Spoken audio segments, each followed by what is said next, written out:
Happy New Year. Happy New Year 2023. Yes, welcome to season 4, Yes. episode 1 or episode 101. 101. That's it. 101 because we just celebrated our 100th episode last week. And we reviewed our favorite show, our longest show, our most commented on show, and our most watched show, and our favorite guests. So that particular show, we focus on all categories: God, marriage, family, and life. Yes, yes, yes. So today, we're just thankful. We're just thankful to God we made it to 2023.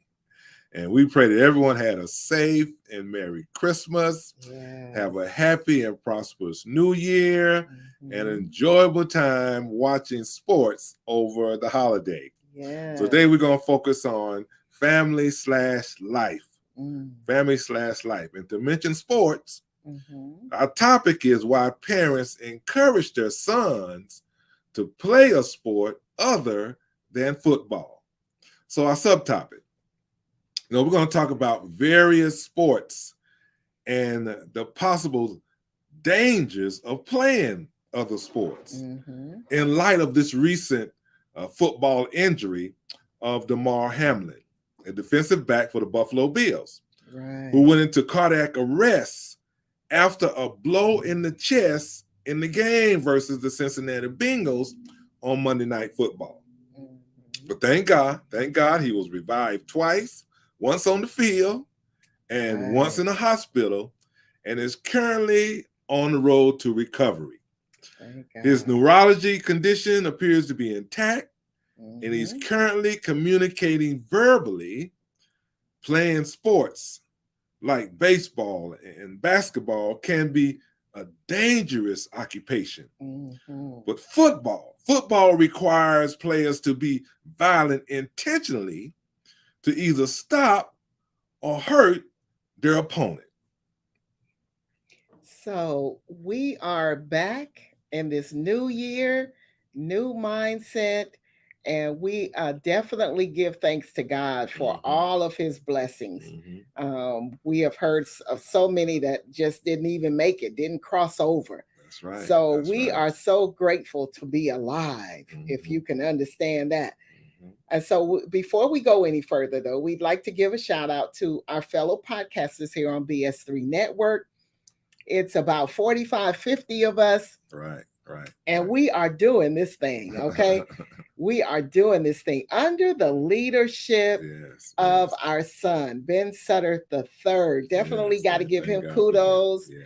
Definitely got to thank him for getting us involved and nudging us. Mr. Podcaster, Mr. Podfather. That's right. Ben Sudds-R-Us III. He is the visionary and the energy behind BS3 Network. Yes. I tell you, if you want to see somebody that's working tirelessly and producing, not just working, but producing in the spirit of excellence, he leads the way for us. So we thank God for him. And just to let you know, he offers coaching. If anyone is interested in getting started like we did, we had to, have him to coach us through this podcasting journey because we didn't know what we were doing and never been involved in it. So he offers coaching. Check him out. The link is on your screen. If you are interested, please do. And also check us out on Roku TV, BS3 Network on Roku TV. That's our web link on your screen. We invite you to just, browse through the content. There's something there for everyone, even the kiddos. Yes, there's church. There's everything you can imagine. And so if you'd like to reach out to us at Sudds-R-Us, please do so. The email address is on your screen. We'd love to hear from you. There's nothing that you could hold back from us. We're big girls and big boys here, so feel free to reach out to us with any suggestion, kudos, possible topics. We'd love to hear from you. So without further ado, we want to just bring you a station identification and we'll be right back.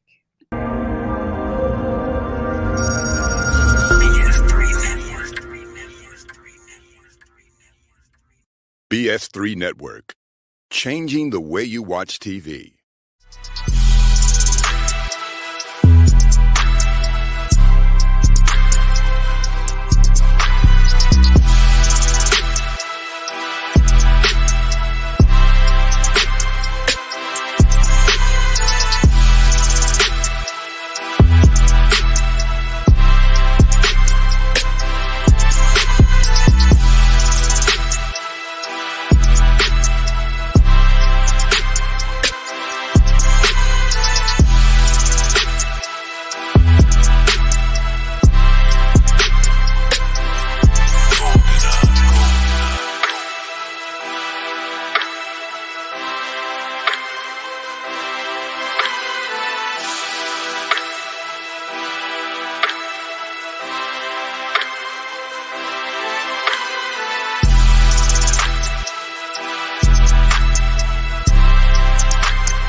So welcome back, and thank you again for tuning in. Our topic today is why parents encourage their sons to play a sport other than football. And this is in light of the incident with Damar Hamlin. Now, we're going to be coming from different angles on today. So this is an angle show, if you will. And I'm going to be talking first about the God angle.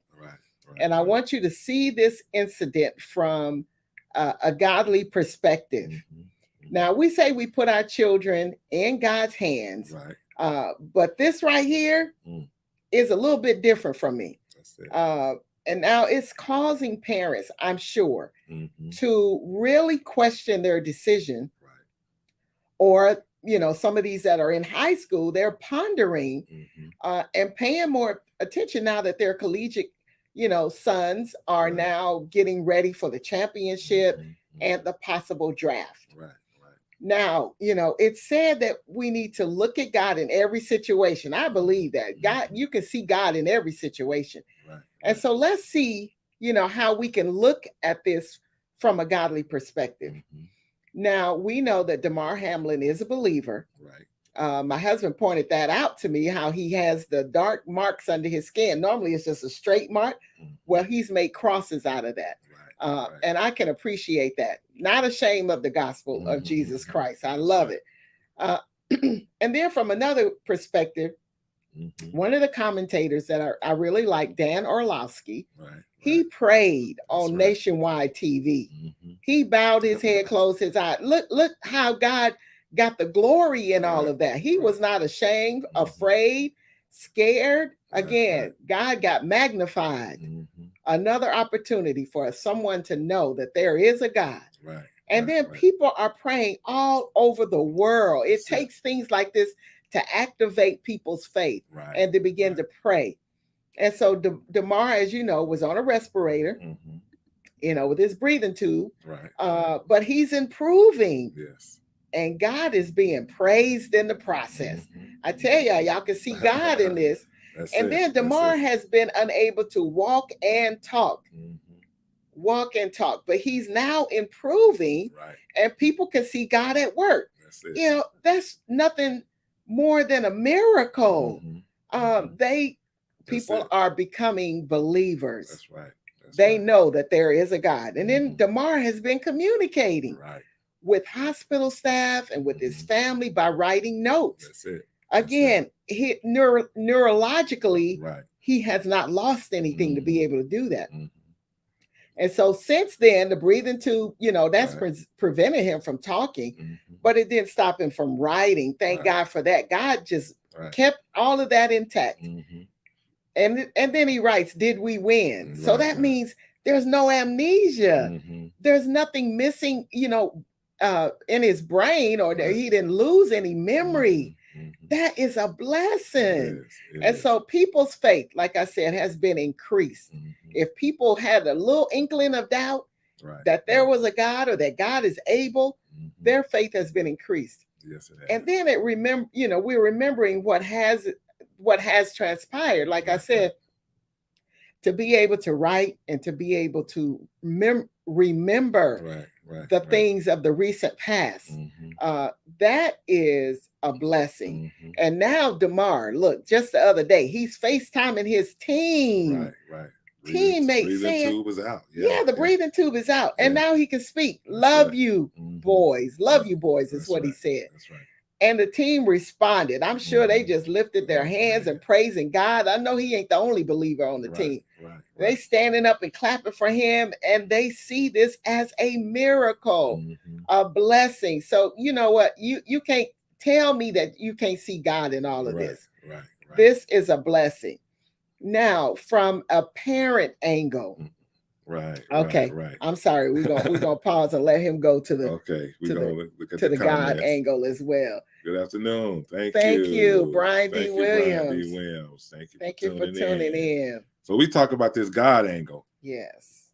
And she had mentioned DeMar Hamel, but I want to look at what we're getting ready to I guess view or experience on Monday night. The NCAA football championship game is coming up. Will be played on Monday night, the championship game, by the defending UGA, University of Georgia Bulldogs. We got plenty of those in our neighborhood.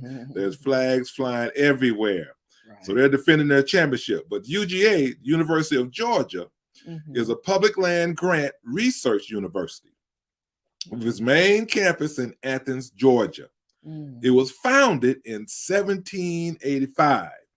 It is one of the oldest public universities in the United States, the flagship school of the university system of Georgia. It has been ranked by major institutional rankings among the best public university in the United States. So the Bulldogs, they compete in the Eastern Division of the Southeastern Conference. We call it the SEC. A lot of people believe it's the best conference ever. They play their home games at historic Stanford University on the Stadium at the University of Athens, Georgia's campus.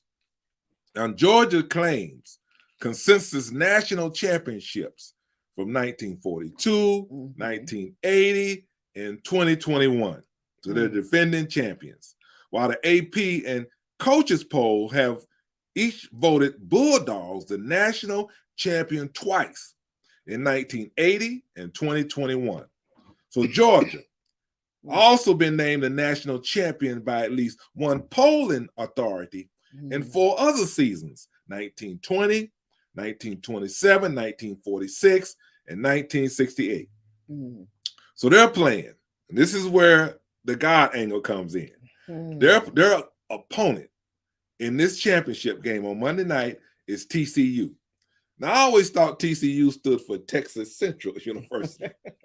But to my knowledge, TCU actually stands for Texas Christian University. So what it is, it's a private research university in Fort Worth, Texas. It was established in 1873 by brothers Addison and Randolph Clark, which is called Adran Male and Female College. 88 years after UGA was formed, the University of Georgia. Now, it's affiliated with Christian Church Disciples of Christ. So the Christian Church Disciples of Christ is a mainline Protestant Christian denomination in the United States and Canada.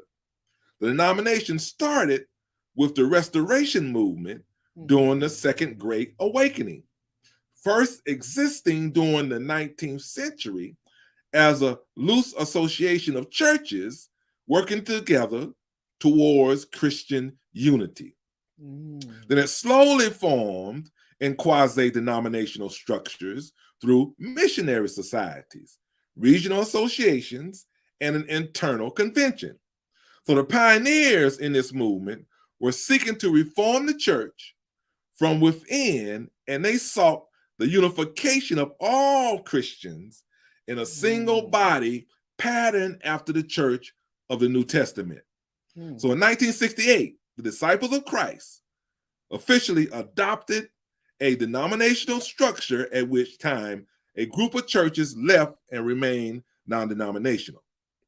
So my question is, how does God view his children, Christians, born-again believers, participating in a violent sport like football while playing under the banner of Christians, because it's a Texas Christian university? So I want to give you this scripture, Proverbs 3:29 and 30. It says, devise not evil against thy neighbor, seeing he dwelleth securely by thee. Strive not with a man without cause, if he has done thee no harm. So this school, Texas Christian University, is now in the championship game, playing under the banner of Christ. It's a Christian university. It's a Christian institution. But look at this. Now, from 1867 to 1874, the character of Fort Worth, where Ayn Rand, male and female college was formed, changed substantially due to a commercial influence of the Chisholm Trail. So the Chisholm Trail is a principal route moving Texas cattle to the Kansas railheads. And a huge influx of cattlemen and money transformed the sleepy frontier village into a booming, brawling cow town. So the area around the property purchased by the Clark brothers to form their college soon became the town's vice district. An unraveled stretch of saloons, gamble halls, dance parlors, bawdy houses, which is brothels, catering to the rough taste of the Chisholm Trail cowboy. So in the rough, rowdy reputation had in 1872, it acquired a nickname of Hell's Half Acre, the heart of which today occupies Fort Worth Convention Center and Fort Worth Water Garden.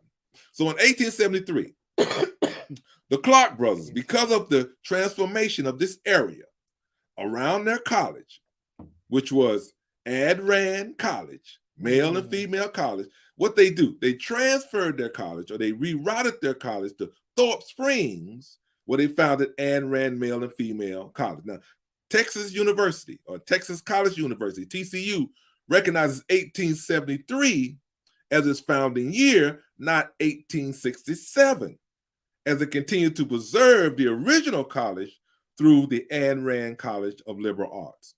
So Ayn Rand College was one of the first co-educational institutions of higher education west of the Mississippi River, that is, and the very first in Texas. So this was a progressive step at a time when only 15% of the national college enrollment was female, and almost all were enrolled at women colleges. So they were very progressive when it comes to Christian values when they first was initiated as a university or as a college. So let me give you Genesis 1:27-28. It says, so God created man in his own image. In the image of God created he him, male and female. Created he them. And God blessed them. And God said unto them, be fruitful and multiply, replenish the earth and subdue it, and have dominion over the fish of the sea, over the fowl of the air, over everything living and move upon the earth. So the school started out in 1873. It started out as a spiritual awakening institution in Thorpe Springs, Texas, for men and for women. Then in the 20th century, it converted to transforming their institution into a money-making sports program in Fort Worth, Texas, not considering the ramifications of the human body to entertain the students and the fans. See, I don't think God anointed it, appointed it, or approved it. Now, he allowed it to happen because God gives us all a free will choice. But I also understand that these young men can receive an education with a scholarship. But it has also grown beyond that, my brothers and sisters. These institutions in the Power Five, they like to call those conferences the Power Five Conference. These institutions are only caring about money and winning games. TCU, Texas Christian University, started out as a progressive university, Christian awakening with a movement that wanted to educate those about Christ and about learning about the New Testament. But what happened over the years? Their whole focus switched and it changed to sports, because sports brought them revenue. Money. It brought them money. And with this money comes, unfortunately, where they take advantage of the unfortunate, of the less fortunate. So TCU competes in the NCAA Division I athletics as a member of the Big 12 conference now. For most of their history, in 1923 to 1996, TCU was a member of the non-defunct Southwest Conference, which is SWC. But in recent years, university has made significant upgrades to their athletic facilities, including construction of a $13 million Al Martin Academic Enhancement Center, which was completed in August 2008. The university finished reconstruction of their entire Amon G. Carter football stadium in September 2012 at a cost of approximately $160 million. Now, this money didn't go not to help the poor, not to take care of the sick people or lower income students, to help them with their tuition, as Jesus commanded us to do. Where'd it go? It went to the athletic departments. It went to the sports department, the sports facilities, in order to increase their revenue and unfortunately take advantage of those less fortunate, which are these athletes, Black athletes, majority from low income and poverty areas. Now, the Daniel Myers Coliseum underwent a $55 million reconstruction that was completed in 2014 to 2015. Basketball season was expanded with seatings and concessions and offices and locker room space and better sight lines and luxury fan facilities. So the Horned Frogs had 2 national championships, one in 1935 and the other in 1938. Way to perform them joining the Big 12 Conference. Additionally to the team has captured 18 SWC Conference championships. The TCU Horned Frogs, the Texas Christian University, changed their main focus from Christian education to the football and basketball money-making business. Because the revenue that those sports programs bring into schools keep the entire athletic department afloat. Not considering the potential injuries and subsequent health issues later on in life. I don't think God approves of this activity. What's even more disturbing is that a Christian university is benefiting from a violent sport. That's my God angle. I hate to call out you, TCU, but I have to give you that angle because you're now in the biggest game of the year, the NCAA football championship. And you play under the banner of Christian discipleship. And if you look at your actions, does it actually line up with Christ's values? I'm going to give you this scripture. 1 Peter 3:13. It says, and who is he that will harm you if ye be followers of that which is good? Wow. Have you been enlightened with that? We're still going with the vein of football, and despite the risk, and I mean there are risks with anything, but despite the risk in playing football, excuse me, lots of parents, whether if they're single or married, they want their sons to play football. Now, most of them come from the money angle. the parents usually, excuse me, pour a lot into their sons, financially, physically, they got to cart them around and, make sure that they eat right and make sure that they, are improving themselves in their skills. So whatever that takes, training. Some people get one-on-one training, whatever that takes. And they encourage their sons to strive and to play so that they can get a scholarship. And I'm talking about in high school to get a scholarship in college. And then their eyes are focused on making it to the NFL. They don't care, what it takes. And so most of the players are trying to get their families, and rightfully so, they want to do something to improve their family dynamic, getting them out of the hood and having a better life. I understand that to a certain extent.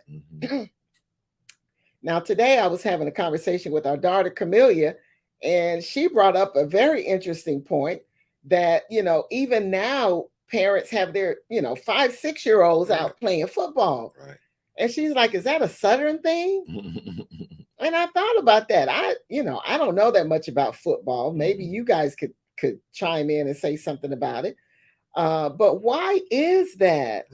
And I'm going to go this angle, and, I don't mean to be negative about fathers, but fathers are adamant about their sons playing football. Maybe they played and they like, you're going to keep this going, or maybe their hometown has an awesome team and they just, they're all into football. Whatever the case may be, the kids are pushed into that sport, like at a very early age. It's touch for the most part. I think it's touch football, right? But still, flag football. But as they get older, they're going to get tackled, But from a parent perspective, my son is older. I don't know if you can see that picture above here. My son played baseball. Thank God for that. I'll talk about that a little later. And that's my husband, on the bottom photo. He was a football player. But I've always been leery about football. When my son was young, I'm like, no, I don't want him playing football, but I don't want him to be a little, a little softy either. So my husband was like, let the boy play what he want to play, but they just seem to me like they literally want to kill each other out there. I mean, who wants that? I don't want that for my child.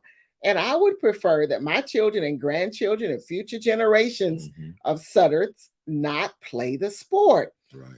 I'm not the determining factor of that. I understand. But for me, I would prefer that they not play, that they get their education, bachelor's, master's, at the minimum. And if you want to go further, get that PhD so they can secure a good playing job. Now, some of these football players, some of them may not even have degrees. I don't know their situation. So what do they have to fall back on if they get hurt? Take care of business first. That's what I would suggest.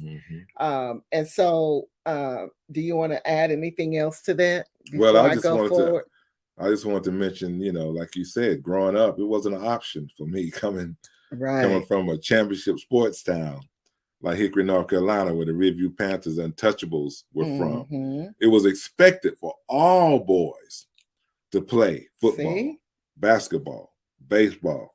So we had a choice, but then again, we didn't have a choice because we was pushed into it. We was encouraged to participate.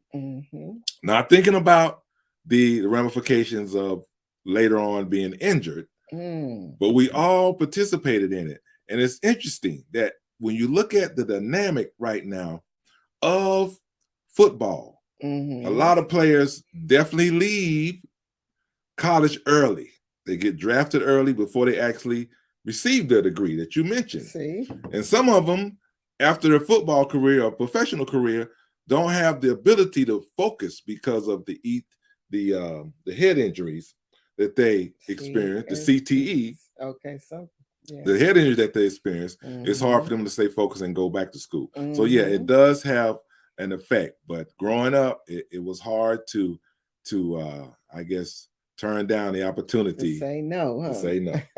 That's it. Well, let's look at our comments here. I believe this is Eric Young. I saw you on Facebook. You see how your name appears, Eric? It won't identify you if you don't click that link. But as a kid, I love playing tackle football. All right. Okay. All right. And then Eric says, no, they don't want to literally kill each other, but it is definitely an emotional game. Yes, it is. Yes, it is. You can't convince me of that, the way they be racking each other up. But okay, I hear you.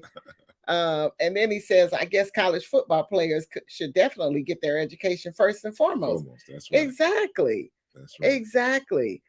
And so that's just my perspective on things. Everybody has a different perspective.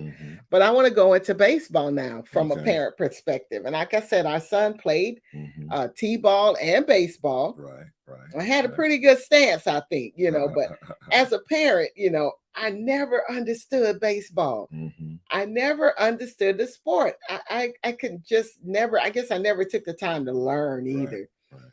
But I've watched the sport many times. It's boring. It's slow.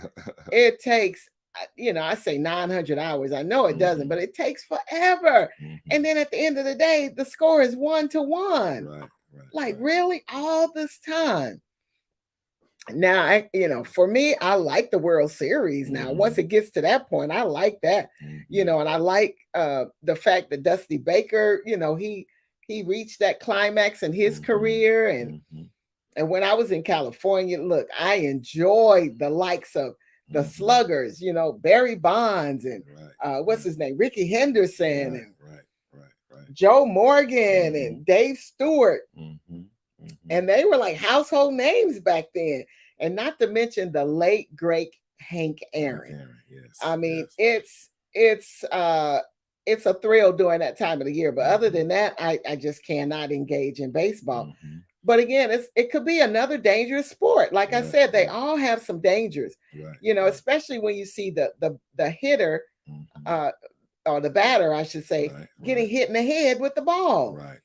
Or somewhere else. I mean, that ball is coming, 75 to 100? 100 miles an hour. I mean, that's not cool. That's not safe. So let's see. Did you have anything else to say? So Eric is saying, this is my Prince, Emmitt Smith. Got his during the off season 1 year. Okay. Well, we know Emmitt Smith played for the Cowboys. So this is my Prince. Got it during the off season. Okay. All right. And then Eric is saying, I'm going to stop speaking into the mic. Thank you, because I'm not sure what that meant. My microphone is really picking up with both of you, what both of you are saying. Oh, I see. Okay, yeah. Type it in. Translation. Right. So we're talking about the angle, the professional angle. NFL and Major League and also NBA angle. But most young black boys, black men, play major sports growing up. When you growing up, mainly you were a 3 or 2 sport athlete. You played baseball, you played football, you played basketball. But one of the more accessible or affordable, available game that you could play, good athlete would actually achieve or excel in, is football. With the potential of being drafted by the NFL. So it's a more opportunity, especially for African Americans, because see, the Major League, the MLB, African American participation has been declining for over the years. There are a lot of black players in the Major Leagues, MLB, playing baseball, but they're from South America. They're from the Dominican Republic, Cuba, Mexico, El Salvador. They're playing professional baseball now. So the Major League Baseball has been a smaller percentage of African-American players now than it has had in any year since the early 1990s. Wow. This is according to a report released by the Institute of Diversity and Ethnics in Sports called TIDES at the University of Central Florida. So the MLB, the reports say that 38% of all players of the opening day in 2022 were players of color. Okay. 0.4% increase over 2021. But out of that 38%, 28.5% of those players were Hispanic or Latino. They're considered people of color, right? So 1.9% were Asian players, and less than 1% were Hawaiian, Pacific Islander, and Native American.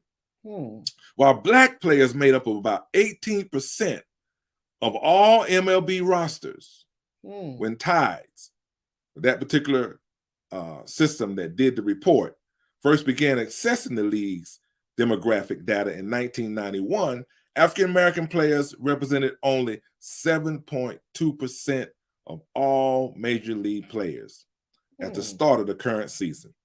So the league percentage of Black players has been seriously concerned for many years.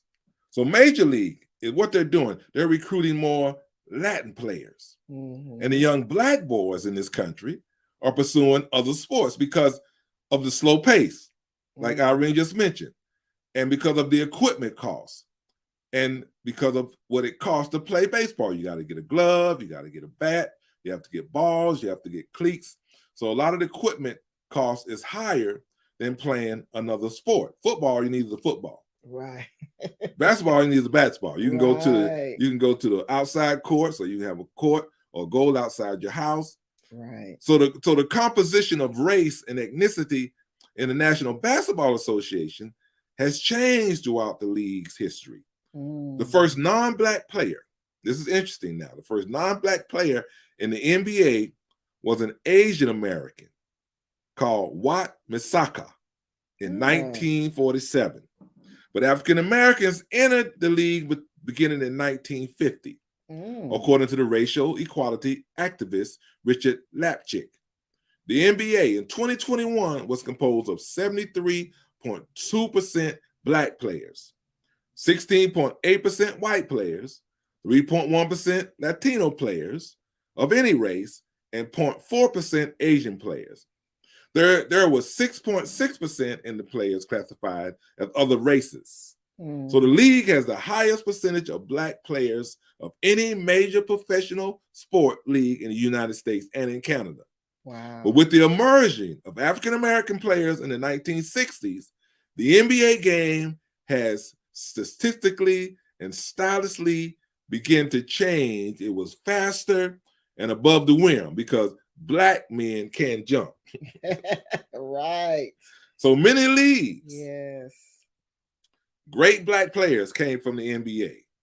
At that time, African American believed that there was a limit by the unofficial league quota of the Black players per team. So because of that insurgence in the early 1960s, this is where you get all the popular players of Bill Russell, God rest his soul, just passed away, Wilt Chamberlain. And as you continue to go on in the years, you get all these major players like Magic Johnson and Michael Jordan. They changed the whole aspect of the NBA. That's right. But now the NBA is recruiting and drafting European players. They're trying to diversify the league with quality white players because basketball and baseball have become a global sport. So let's go back to football. So what is the racial breakdown of the NFL? So in 2021, about 71% of the players in the NFL were people of color. That is a race other than white. While only a quarter were white, according to the Institute of Diversity in Ethnics and Sports at the University of Central Florida, the races of others were like 4% were disclosed, but not specific. So consider this. The racial breakdown of the league compared of demographics of the country. Black players make up 71% of players in the NFL, despite only being 13.4% of the country's population. Assume half of that represents Black males.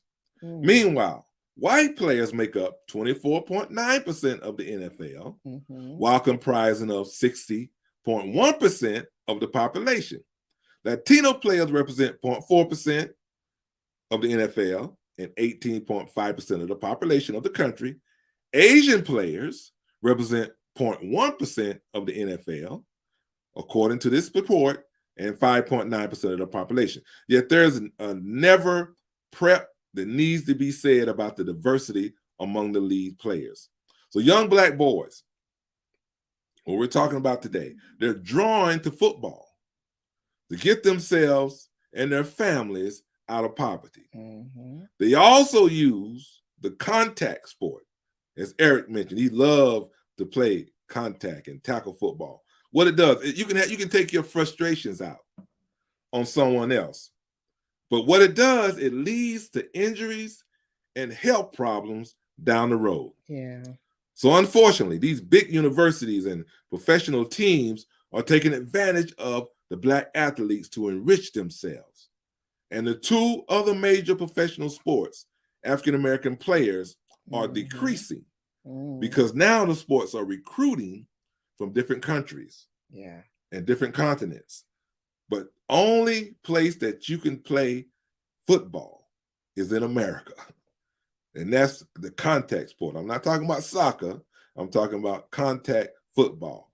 And that's, unfortunately, is one of the reasons why young black men are gravitating to that sport. Wow. Before we go any further, though, that's good stuff. That's good stuff. And these guys dominate baseball. You're right, That's Eric. right. The Cubans, the Dominican Republic, Right. They do. They do. That's it. You never know that until they, where they're from until they open their mouth because they look like us. But then it's like, wow. Wow. That's what he said. And that's what you said. Wow, Eric. And then Eric says, go ahead.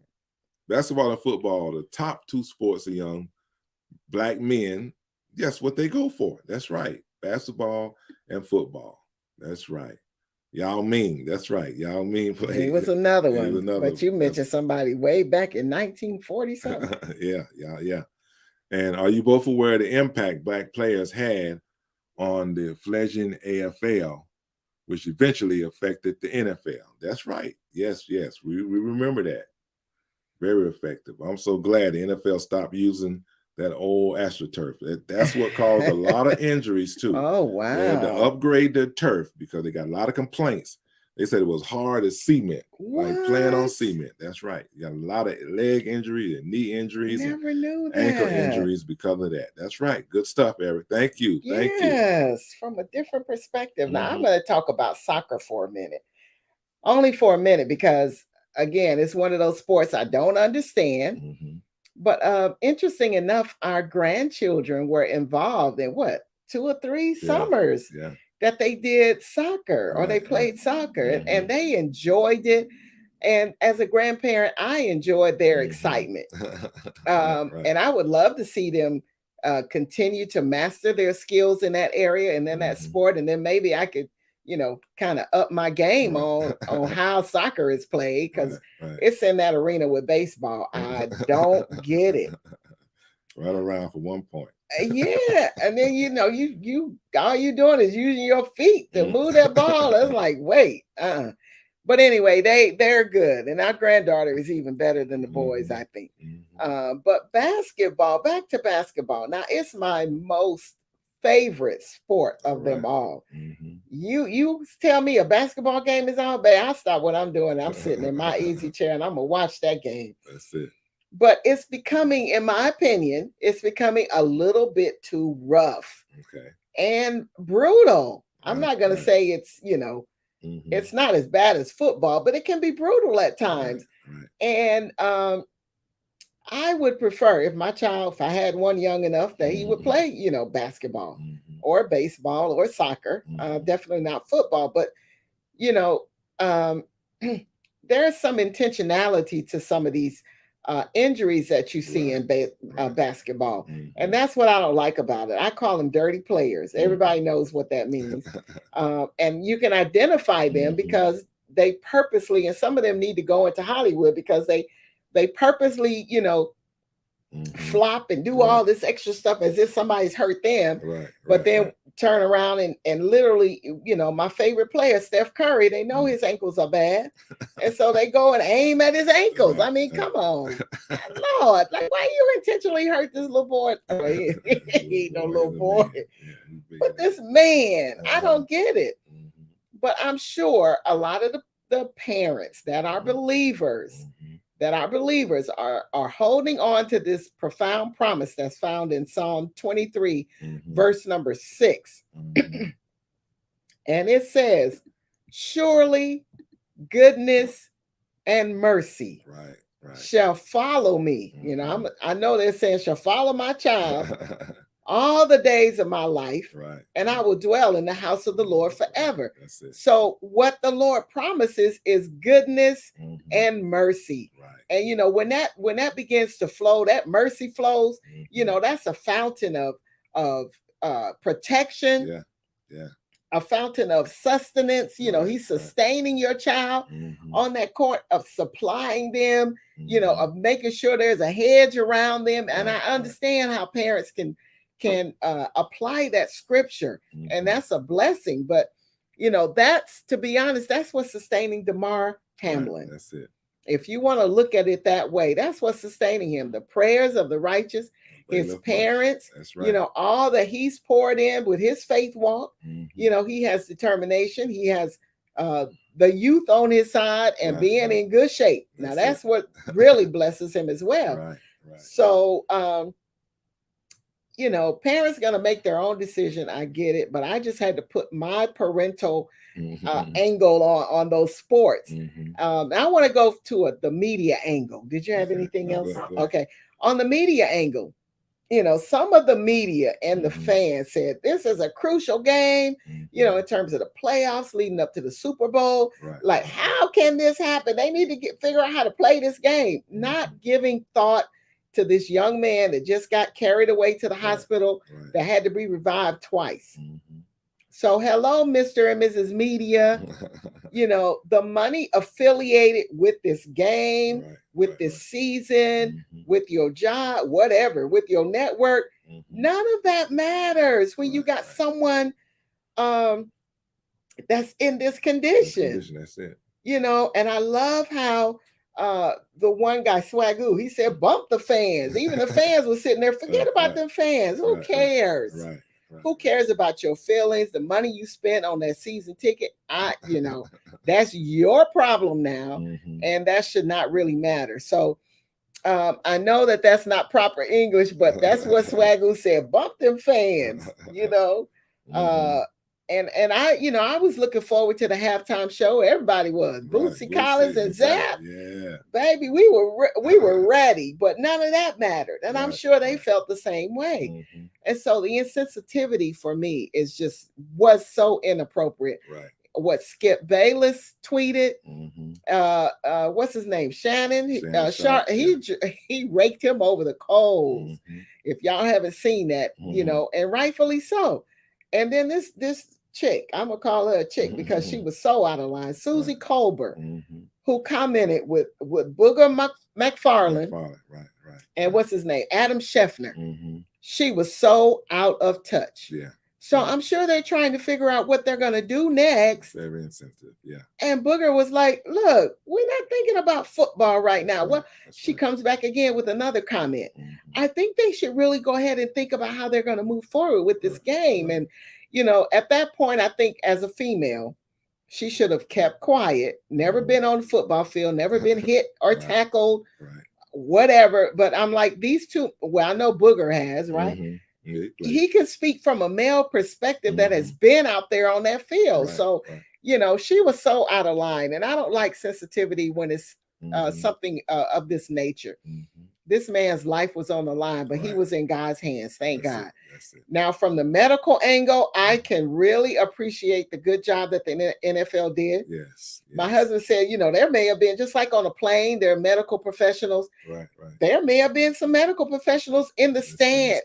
Whoever and whatever there was at that particular moment in time, they moved into action quick and took care of that young man. And I know his parents were grateful. Mama was right there by his side. The team was there. I couldn't believe these big burly men crying. But you know, they all moved into place and made sure that he was taken care of. Defibrillator, all of that. So kudos to the medical professionals that were there. But going back to these NFL, like the fans were in shock. We had a relative that was there. Right. I could not imagine. I probably would have not moved. And there were some that some were filing out, going home. And then there were some that were like, could not move. Right. Just in total shock. Total shock. And then the rescheduling. And people were wondering when they're going to reschedule the game. Going to be Monday Night Football? Going to be... You know, they, again, insensitivity. It's like, can you imagine? I know I could only imagine the trauma of these teams going back, maybe not on that particular field, but, you know, just playing again. Yeah. It's almost like PTSD. You know, that's a traumatic event that they sit there and watch. And then these, you know, these college students that are preparing for the draft, can you imagine how their parents must feel? Right. You know, and then in Georgia, there's these extreme hot weathers that we've had children just fall out. Some of them died. That's right. You know, don't even make it to the NFL. I mean, that right there is enough for me to say, no, sorry, son, you are not playing. You are not playing. So football to me is just too tough. I know they're trying to blow off some steam and frustration at the same time, but it's just too much. And it makes me think about Tua as well. You know, this young man has it. I see that vision of his hands all deformed out there on the field. And it's like, oh my gosh, why would I continue? I don't know the ins and outs of the contract and all of that, but I would not do it. And then to hear Ryan Clark, we heard this the other day, he has lost 2 organs, all behind playing football. I mean, to tell you, is it worth? I know he has a health condition and playing in the altitude in Denver didn't help him any. And so he's had his gallbladder and his spleen removed. Baby, oh no.